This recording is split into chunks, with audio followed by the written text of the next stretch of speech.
बिस्मिल्लाहिर्रहमानिर्रहीम। अस्सलाम वालेकुम। मेरा नाम है नवीद शेख। आप देख रहे हैं सुपर टीम यूट्यूब चैनल।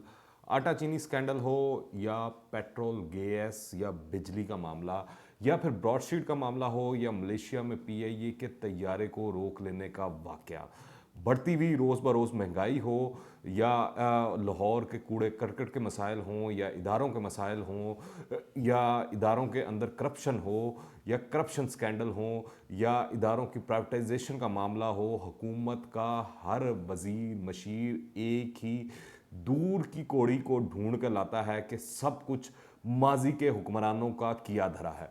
ये पहली हुकूमत है जो अपनी आइनी मुद्दत का आधा अरसा गुजार चुकी है, लेकिन दलील उसके पास आज भी यही है कि माजी के हुक्मरानों की लूट मार के नतायज भुगत रहे हैं।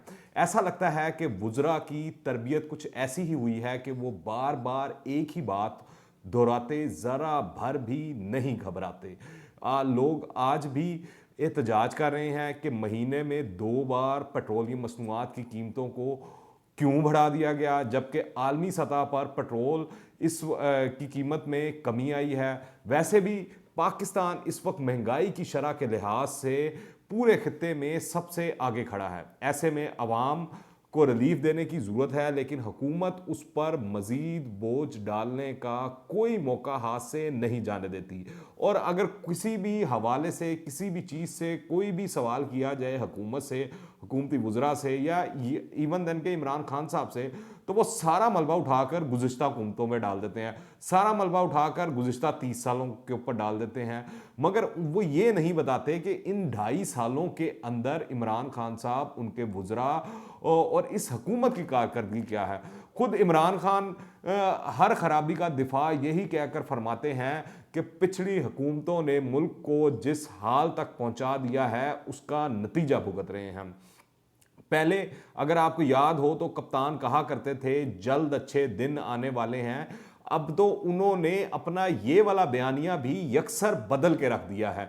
वो अब ऐसे सवालों का जवाब देते हुए कहते हैं कि आखिर जादू की झड़ी तो नहीं है मेरा छड़ी सॉरी आखिर जादू की छड़ी तो नहीं है मेरे हाथ में, और इसका बार बार जिक्र करते हैं। और जबकि हमें याद है कि इलेक्शन से पहले जो वो तकरीरें फरमाते थे कंटेनर पर चढ़कर, उस वक्त तो उनके पास जादू की छड़ी क्या अलादीन का चिराग भी था, जिसका वो बार बार बयान किया करते थे, बताया करते थे। और तकरीरों में रोज सुबह दोपहर शाम टीवी चैनल्स पर आकर एक ही राग अलापा करते थे कि हर तरह की जादू की छड़ी इमरान खान साहब के पास मौजूद है, हर तरह का अलादीन का चिराग उनके पास मौजूद है, और ऐसे ऐसे हीरे हैं कि जब वो हुकूमत में आएंगे तो इस मुल्क की काया ऐसे पलट देंगे और इस तरह दूध और शहद की नहरें बह जाएंगी कि लोग परेशान हो जाएंगे। और शायद बाहर के मुमालिक से पाकिस्तान के अंदर जोक दर जोक लोग नौकरियां तलाश करने आएंगे।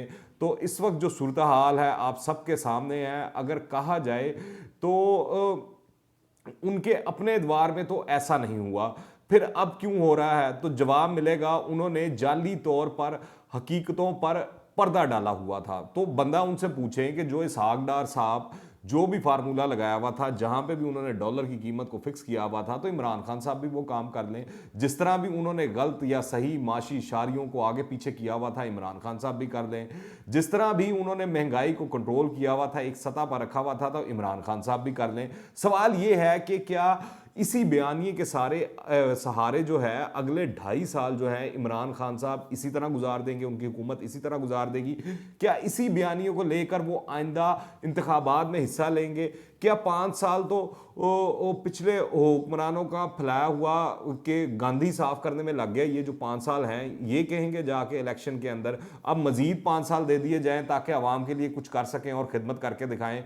सवाल ये है कि हुकूमत अपने पैरों पर कब खड़ी होगी, कब ये जिम्मेदारी कबूल करेगी कि मुल्क में जो कुछ हो रहा है वो उसके फैसलों का किया धरा है। सुप्रीम कोर्ट के जज साहिबान आए दिन ये ऑब्जर्वेशन देते हैं हुकूमत का कोई महकमा दुरुस्त काम नहीं कर रहा। उनकी बात भी सुनी अनसुनी कर दी जाती है। ये तो अल्लाह का शुक्र अदा करना चाहिए कि वहाँ कहीं अटॉर्नी जनरल साहब जाकर ये नहीं कह देते कि ये भी जो सब कुछ हो रहा है ये पिछली हुकूमतों का किया धरा है, इसमें उनका कोई कसूर नहीं। आप देखें, लूटी हुई दौलत का हम राग तो बहुत सुनते आए हैं, लेकिन इस हवाले से अब असल इम्तिहान जो है जनाब वजीर आजम इमरान खान साहब का है कि क्या वो वाकई करप्शन के खिलाफ आहनी हाथों से निमटना चाहते हैं या सिर्फ बातें ही करते हैं। अगर वो ऐसा चाहते हैं कि करप्शन से आहनी हाथों से निमटना है, तो उनको फौरी तौर पर चाहिए कि लंदन की कोर्ट का फैसला पब्लिक करवाएं, क्योंकि इस फैसले में बहुत ही अहम तफसीलात हैं। अगर मसलहत का मुजाहरा किया गया और इस फैसले को पब्लिक करने से उनके कुछ अपने लोग भी रगड़े जाएंगे, ये खदशात मौजूद हैं। और इसको देखते हुए इमरान खान साहब ने बेहतर यही समझा कि सियासी तौर पर चुप रहा जाए तो तब भी बेहतर है। तो फिर मान लेना चाहिए कि मेरा कप्तान जो है वो करप्शन करने वालों के साथ का साथी है, उनके साथ खड़ा हुआ है, उनका दोस्त है। बरतानवी वजारत खारजा के बयान के बाद तो अब वाज़ेह हो चुका है कि नवाज शरीफ हुकूमत की पहुंच में नहीं है, बल्कि उनकी पहुंच से, हुकूमत की पहुंच से नवाज शरीफ साहब बहुत दूर हैं। वो मुल्क से जा चुके हैं और सबकी रजामंदी से गए हैं, सबकी रजामंदी से गए हैं। वो अपने वक्त पर ही वापस आएंगे। हुकूमत ने इन्हें जाने से जो है वो रोक नहीं सकी थी। ये अगर आपको याद हो, वो जो हमारी यास्मीन साहिबा हैं पंजाब की, उनकी भी वो सारी हमें चीज़ें याद हैं, और जो शेख रशीद साहब कहा करते थे वो भी याद है। और फिर इमरान खान साहब बाद में जब नवाज शरीफ साहब चले गए तो वो जो फरमाया करते थे वो भी लोगों को याद है। सच ये है और हकीकत ये है कि हुकूमत जो है नवाज शरीफ साहब को मुल्क से बाहर जाने से नहीं रोक सकी। और जब भी वो वापस आएंगे, अब इस तरह महसूस होता है शायद उनको रोकना भी हुकूमत के बस में नहीं होगा। वो जब तक चाहेंगे लंदन में रहेंगे।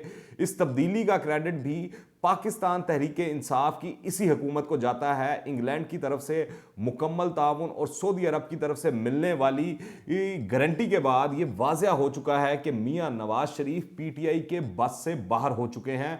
अब हुकूमत को चाहिए कि वो अपने काम पर तवज्जो दे, मियां नवाज शरीफ पर वक्त ज़ाया करने की बजाय अवामी मसाइल पर तवज्जो दें। जिन वादों के करके वोट लिए गए थे और हुकूमत में आए हैं, उन वादों को निभाएं, वो काम पूरे करें, काम करके दिखाएं।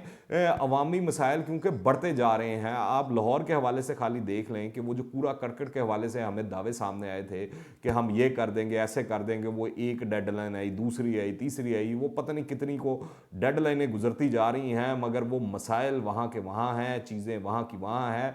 कारकर्दगी 0/0 नज़र आ रही है। दूसरी जानिब इस वक्त हुकूमत के लिए जो सबसे बड़ा दर्द सर बना हुआ है वो है 19 जनवरी को पीडीएम वालों ने जो ऐलान किया है कि वो election commission foreign funding case का फैसला लेने जा रहे हैं। इस पर हुकूमत का कहना है कि एक्सक्यूज मी, कि इलेक्शन कमीशन के बाहर एहतजाज कौमी इदारे को धमकाने की भोंडी कोशिश है। तो इस हवाले से मैं सिर्फ यही याद दिलाना चाहूँगा कि इमरान खान साहब पार्लियामेंट के बाहर 126 दिन का धरना दिए बैठे थे, वो भी सबको याद है। अगर नहीं याद तो मैं फिर याद करवाई देता हूँ कि 126 दिन इमरान खान साहब आप धरना दिए बैठे थे। तो जमहूरियत के अंदर तो एहतजाज और धरने, ये सारा कुछ जमहूरियत का हुस्न है, और ये हर किसी का इस्तेकाक भी है और हक भी है। इससे आप किसी को रोक नहीं सकते। अच्छा, दूसरी जानिब अगर आप देखें तो बाज़ लोगों को इस हवाले से बहुत से खदशात हैं कि पीडीएम लॉन्ग मार्च करती है या नहीं। ऐसी सोच रखने वालों को ये जान लेना चाहिए कि पाकिस्तान डेमोक्रेटिक मूवमेंट जो है वो लॉन्ग मार्च लाजमी करेगी, और ये लॉन्ग मार्च ज़रूर होगा, जो कि नज़र आ रहा है। इसके लिए सबसे पहले जो ज़रूरी चीज़ है वो वक्त का तयन है। मेरे ख्याल से इस वक्त जो मौसम की सख्ती है, शायद इस वजह से भी मामला रुके हुए हैं। और इससे भी ज़्यादा अहम चीज़ जो है, वो सबसे अहम चीज़ ये है कि बाहर से इस वक्त पीडीएम को किसी के इशारे का इंतज़ार है। जैसे ही ओपोजिशन को ये इशारा मिलेगा वो लॉन्ग मार्च भी करेगी। आपको नज़र आएगा वो सड़कों पर भी निकलेंगे। वो जो एहतजाज की कॉल है, तमाम जमातें बाहर निकलेंगी, और ये सामने नज़र आ रहा है। इस लॉन्ग मार्च से मुल्क का जो सियासी मंजरनामा है वो बिल्कुल वाज़ेह हो जाएगा, और जमहूरियत में ऐसी एहतजाजी तहरीकें हुकूमत को मजबूर कर देती हैं। फिर जैसे जैसे ओपोजिशन निज़ाम की ज़रूरियात को पूरा कर रही है, इसके बाद ये सोचना कि वो सारा ताउन बगैर किसी वजह के कर रही है, ये भी गलत होगा। हुकूमत ओपोजिशन की मेज़बानी के लिए उसको चाहिए कि वो तैयार रहे और अपने नालायक वुज़रा की बेकाबू ज़बान का अंजाम भुगतने की भी तैयारी रखे, क्योंकि आग ना लगने की सूरत में ये काम पीडीएम की बजाय उल्टा मुझे जो नजर आ रहा है हुकूमत के लोग करेंगे। और हुकूमत को अगर मरवाया तो हुकूमत के अपने वुज़रा मरवाएंगे, उनकी जबान दराजी मरवाएगी, उनकी बेवकूफ़ियाँ मरवाएंगी, उनकी नाअहलियाँ मरवाएंगी, उनकी कोहताइयाँ मरवाएंगी। आप क्या राय रखते हैं नीचे कमेंट में लाजमी बताइएगा। अगर आपने अभी तक इस चैनल को सब्सक्राइब नहीं किया तो इस चैनल को सब्सक्राइब करें, बेल आइकन को प्रेस करें ताकि ताज़ा तीन अपडेट्स और नई वीडियोस आपको बर वक्त मिलती रहें। अगर ये वीडियो पसंद आए तो लाइक करें और ज़्यादा से ज़्यादा शेयर करें। अगली वीडियो के साथ फिर आपकी खिदमत में हाजिर होऊंगा। अंटिल द नेक्स्ट टाइम, अल्लाह हाफिज़।